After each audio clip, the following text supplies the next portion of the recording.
मुदाकरात्तमोदकं सदा विमुक्तिसाधकं कलाधरावदंसकं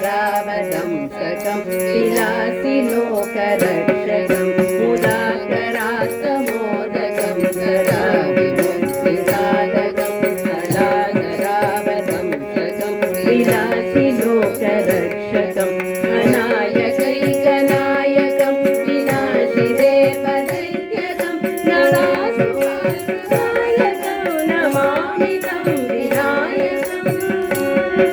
नमामि तं विनायकं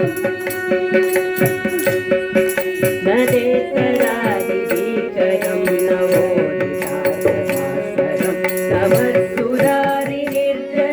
नगाधिकापदुर्धरं नदेतरादिभीकरं नवोदितारभास्वरं नवसुरारिनिर्झरं नगाधिकापदुर्धरं सुरेश्वरं निधीश्वरं गजेश्वरं गणेश्वरं महेश्वरं समाश्रये परात्परं निरन्तरं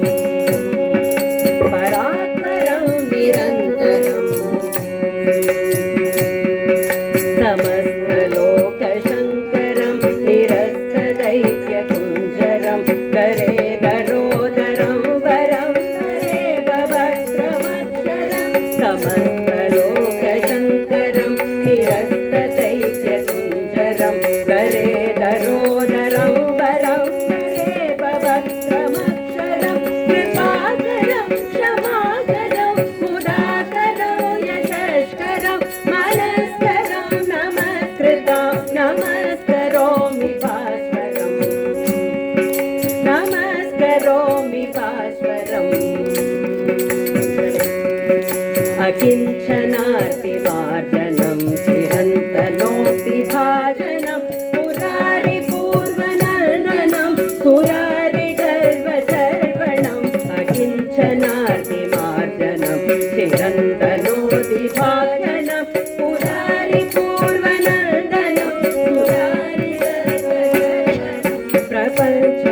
प्रपञ्चनाशभीषणं धनञ्जयादिभूषणं कपोलधानवारणं भजे पुराणवारणं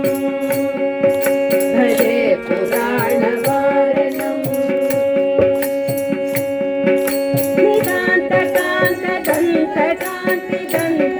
निदान्तकान्तदन्तकान्तिदन्तकान्तकात्मजम् अचिन्त्यरूपमन्तहीनमन्तराय चिन्तरं निदान्तकान्तदन्तकान्तिमन्तकान्तकात्मजम् अचिन्त्यरूपमन्तहीनमन्तराय चिन्तनं निरन्तरे निरन्तरं वसन्तमेव योगिनां तमेकदन्तमेव तं विचिन्तयामि सततं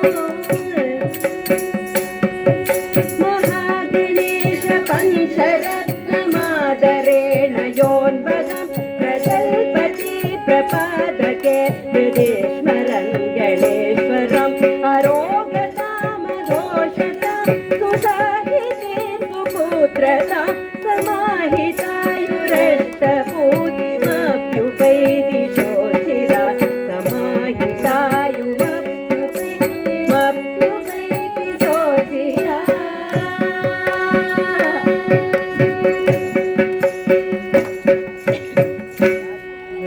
श्रीमच्छङ्कर भगवतः कृतौ श्रीगणेश पञ्चरत्नं सम्पूर्णम्